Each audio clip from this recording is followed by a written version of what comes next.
The Ordo Reductor, High Priests of the Battlefield.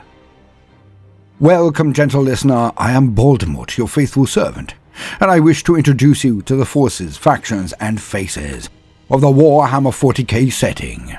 The grim darkness of the far future, where there is no time for peace. There is only time for war. If you wish to see the channel flourish and possibly take on bigger topics and get better resources, then like and subscribe. But also consider joining our Patreon or throwing a one-off tip in the form of a super thanks, if I have indeed earned your bounty. And today, we shall be taking a brief look at one of the many exceptions that prove the rule. As with any truly interesting and enticing setting, it is the contradictions that give it life, breathe fire into the stories that form its lore. And there can be few assemblies of terrors as contradictory as this, the Ordo Reductor. Alas, there will be no tale to support this particular entry, as I wrote a colossal piece this week. So, if you like the ongoing narratives I create, do check out the latest Thallax installment. I've been told it is one of my best works to date. But let us now get to the entry proper. The Ordo Reductor. Amongst any large congregation of people of any composition or creed, there will always be those drawn to different disciplines, showing talents in rarefied or distinctly unpalatable realities and functions that are still necessary for the existence of the whole. The psychopath, who will be the one to charge and break the shield wall of the enemy. The twisted doctor, who will look dispassionately at the suffering of individuals to prevent the greater tragedy of ignorance permitting contagion to spread and devastate the greater population base. The outsider who will never fit in, never be welcome at social events, nor ever entirely trusted, but are always required for the greater whole to flourish. The other. And here, in the Ordo Reductor, we are confronted with the very personifications of these archetypes, for they are unlike any of their cohort and caste. They are the bringers of blessed ruin. They are the flip side of the servants of the Omnissiah, where the cult Mechanicum usually project a fundamentally benevolent cause, a common good, sought and brought about by logic, the rediscovery and maintenance of the collected holy knowledge of humanity, a goal to raise all above the mundanity of a torturous existence in an uncaring reality via technology, order, and, laughably enough, progress.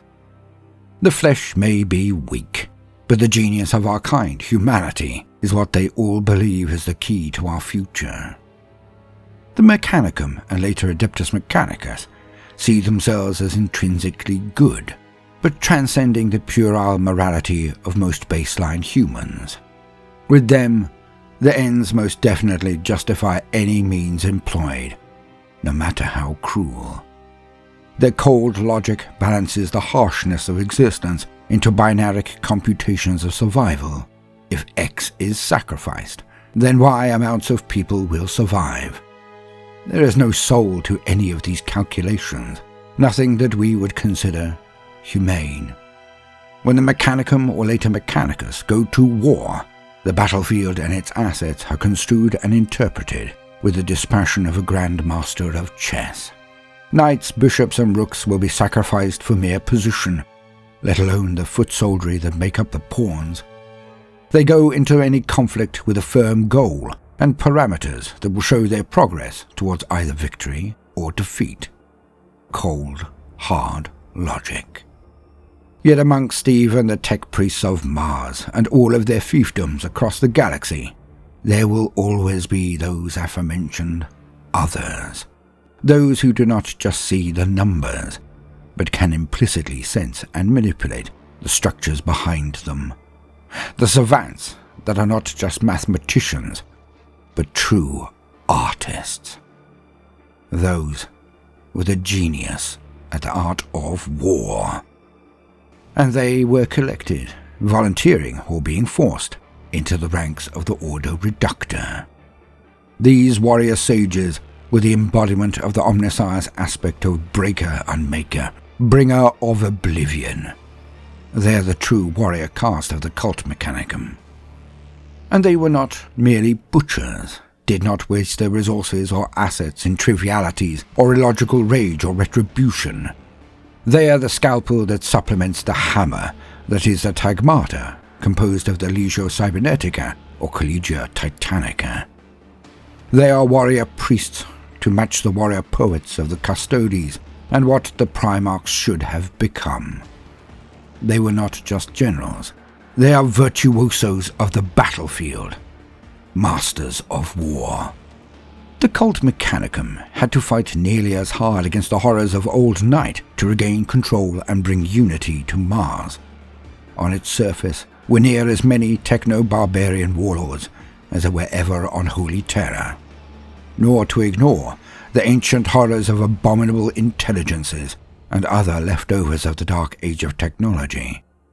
And even when the majority of Mars had been claimed, it was ever pockmarked with monstrosities that required to be hunted and then put down. Into dark dwellings under the surface of the red planet they most often fled, and it took men and women of uncompromising tenacity, ingenuity, and will to defeat these entities. Hence, the Ordo Reductor has a long pedigree of acting on the behalf of the greater cult, while being ostracized and largely unwelcome amongst their higher strata. To be a war sage of the Ordo is to be relegated and sidelined in all elements of their society, but the one activity alone: war. And the Ordo itself was given a special interest by the one person who mattered more than any other: the Omnissiah, the Emperor of mankind. It was the Emperor who gave them their remit. It was he who lauded and applauded them where none of their peers would deign to do so. It was the Emperor who they truly followed, not the usual structures of their Archmagos, and even the fabricated general, the leader of the cult Mechanicum. It was he, the Emperor, who unchained them. He instructed them to do the one thing that only he could order, the one thing that flew in the face of the greater cult's most cherished and dogmatically held strictures. He instructed them to hone their skills, to apply them without restraint. He instructed them to innovate. And so, during the Great Crusade, they did. Where leaders of the Tagmata would utilize the Ordinatus and Robotica to smash lines and pour destruction on the enemies of the Imperium, it was the Ordo Reductor that were sent to take on the most potent foes, the most ingenious adversaries of the Great Crusade. And innovate they did indeed. They adjusted and enhanced the Land Raider to suit their needs, created the Atrax Siege Walker, the Siege Crucible, an enlarged equivalent of the Astartes drop pod, and they had their very own specialist artillery tanks. They deployed and employed Thanatars and Domitars to lethal effect. And this was not all, for it is the Ordo Reductor that created the near-perfect weapons within the confines of their art. The Astartes were, inarguably, the most powerful tool of warfare ever created en masse. Yet the Ordo created something nearly on a par: the cohorts of Thallaxi and Ursaraxi, a middle point between the fortitude and soulless obedience of the battle automata of the Legio Cybernetica and the mindless phalanxes of battle servitors. Both of the former, the Cybernetica robots and the lobotomized servitors, were sluggish and predictable, controlled via programs or direct orders from their Magos masters. But this gave them terrible inflexibility. So the Ordo created a nightmarish combination that ameliorated these deficits in the final product. Time-consuming and resource-hungry, the warriors they created are now far too impractical for wide-scale manufacture and use in the Imperium of today. But during the Great Crusade, such issues were not a hurdle at all. excellence was all that was required of the Ordo Reductor, at any cost. Hence, these were near as costly to create as the Astartes, the Space Marines, but for very differing reasons. But what were they? In one word, like so much of the Mechanicum, nasty. The Thallax. The basis of a Thallax is a powerful metallic frame, the Lorica Thallax, very resistant to most standard conventional weapons of the time, nearly as sturdy and durable as the power armor of the Astartes. The main operating system was simple: a human mind and its nervous system. Yet the method of getting the two together was grisly indeed, and very time-consuming. For the best candidates amongst the Skitarii were taken and then operated on. Their brains and nervous system was then painstakingly removed from their biological housing. Yes, the Ordo lifted the entire nervous system from the body, and this was done in the usual methodical and coldly calculated way of the Mechanicum. Few indeed were the Magi who would negate the pain receptors of the victim before this process was performed. Hence, body dysmorphia of catastrophic intensity, the memory of the process, and the unbelievable shock placed on the personality of the subject often led to entire crops being lost, if not maintained and monitored correctly.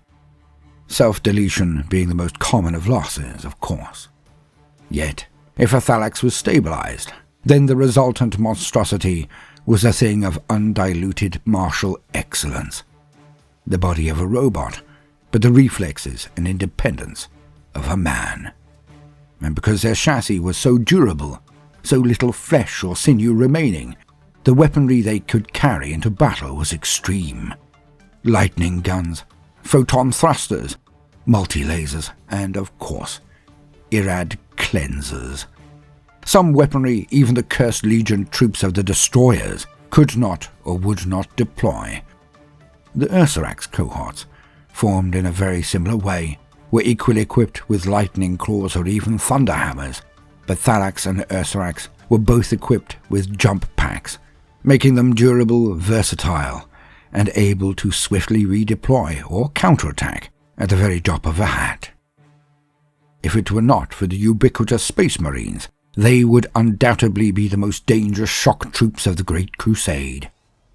The Ordo Reductor are often touted as being predominantly a siege formation, like the Iron Warriors perhaps, but this misses the point that the most horrible confrontations are those of siege warfare, where the defenses of the enemy are so substantial, so potent, that any assault will result in entire piles of dead for the attacker. In reality, although they were indeed employed during sieges most often, the remit of the Ordo Reductor was wider by far. It was all warfare. Where a Xenos enemy was confronted that could dice through standard forces, it was the biologi of the Order that concocted bespoke genetic weaponry to wipe them out. Where the technology of an enemy all but scoffed at the usual weaponry of the Crusade, it was the Ordo Reductor that analyzed it, then customized their response to tear down walls and annihilate anything in their path. It was the ingenuity of the Ordo that was their true strength. But what of their organization? Utterly separate from the tagmata of the greater Mechanicum, the Ordo was organized into covenants of war. And now, as usual, a short excerpt. To quote, "The Covenants of War. The individual commands of Ordo Reductor Magi and their attendant servants on war machines, known commonly as covenants, were based almost entirely on purpose-configured warships. These were often long-range, self-sustaining Gallias types, berthed in the vast shipyards of Saturn for this express task, rather than the more common Arx Mechanicum. It was these void ships which served as transport, fane, and permanent base for the Ordo Reductor in the days of the Great Crusade, and were not only sovereign domains, but domains they guarded jealously, even from their brother Mechanicum. The very treaty that had created them had also split the Ordo Reductor from the Forge Worlds and the bulk of the Mechanicum in a very real sense, and set them in thrall on the front lines of the Great Crusade, from where they would seldom stray. The brazen vultures of the Ordo Reductor, as the void captains of the Imperialis Armada came to call their ships, passed as baleful mendicants and nomads from war zone to war zone as the ebb and flow of the fighting, or the will of some Primarch or other great lord of the burgeoning Imperium dictated." End quote. Now this brings us on to how they were folded into the Great Crusade. As they had been so roundly rejected and sidelined by the Mechanicum, they responded by going native. Many of the Magi of the Ordo and their forces became attached to the Crusade elements they fought alongside most often. In this way, they were unified with the exploration fleets of the Crusade like no others of the Mechanicum, and they did not see themselves as representatives of the Mechanicum in many regards.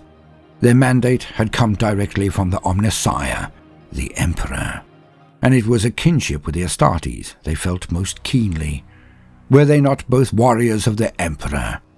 Hence, they did indeed go native, not only becoming indispensable to the legion with which they travelled, but a part of their command structure.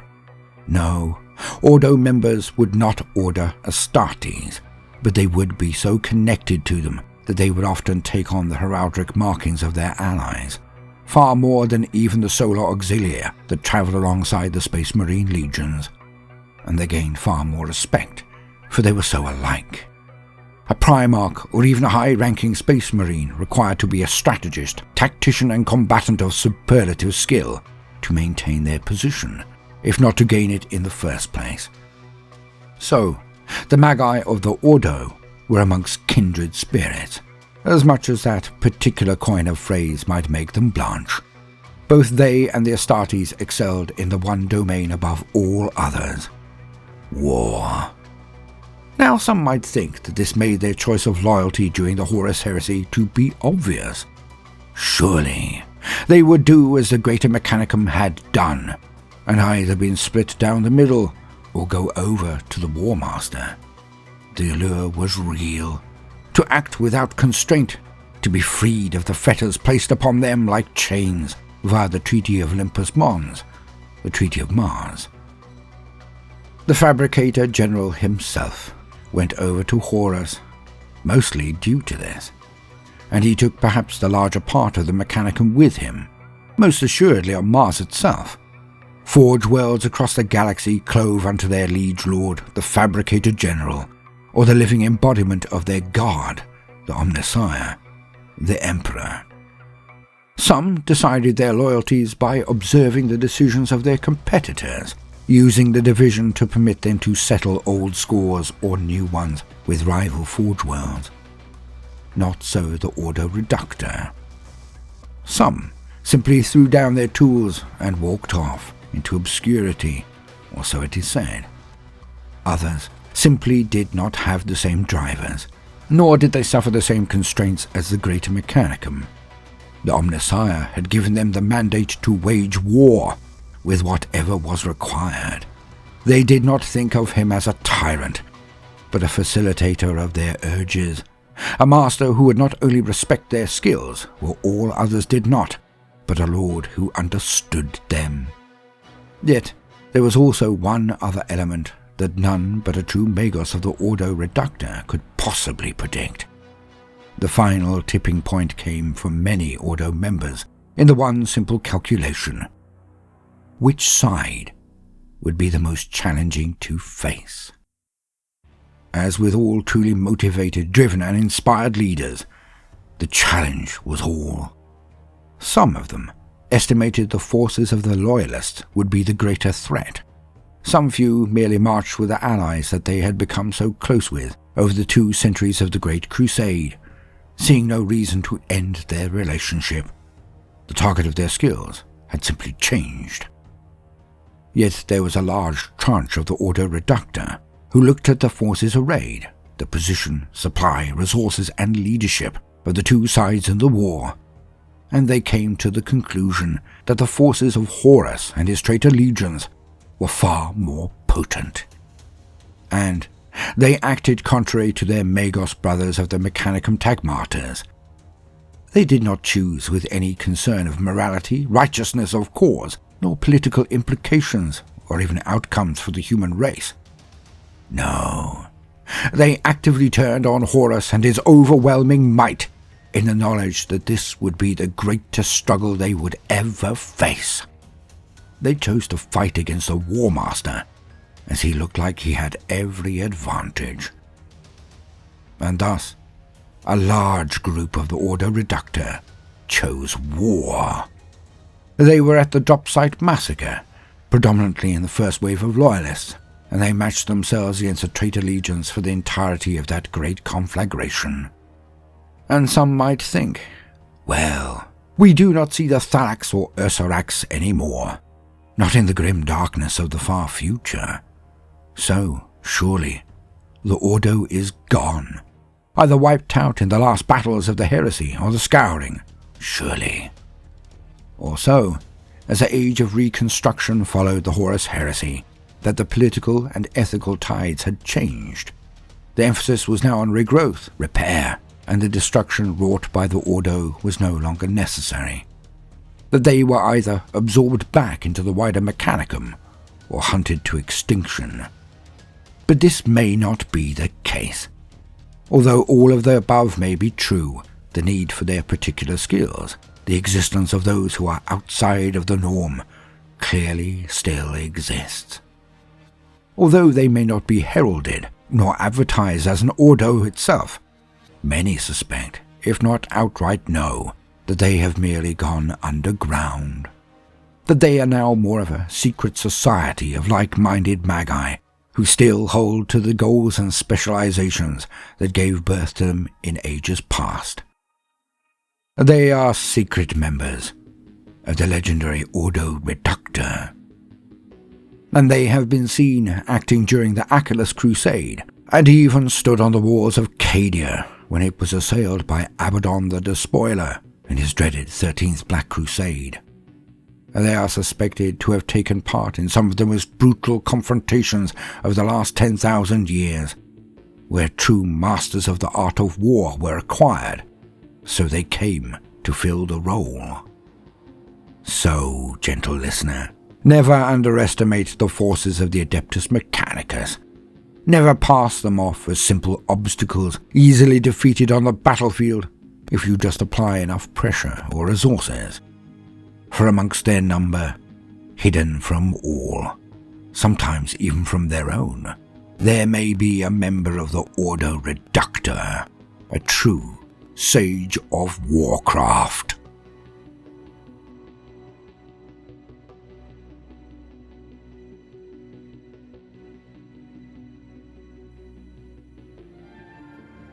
I have been Baldermort, your faithful servant. Like and subscribe.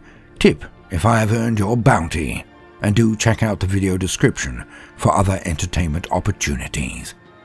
But most importantly of all, no matter what you do today, do try to make some time for fun.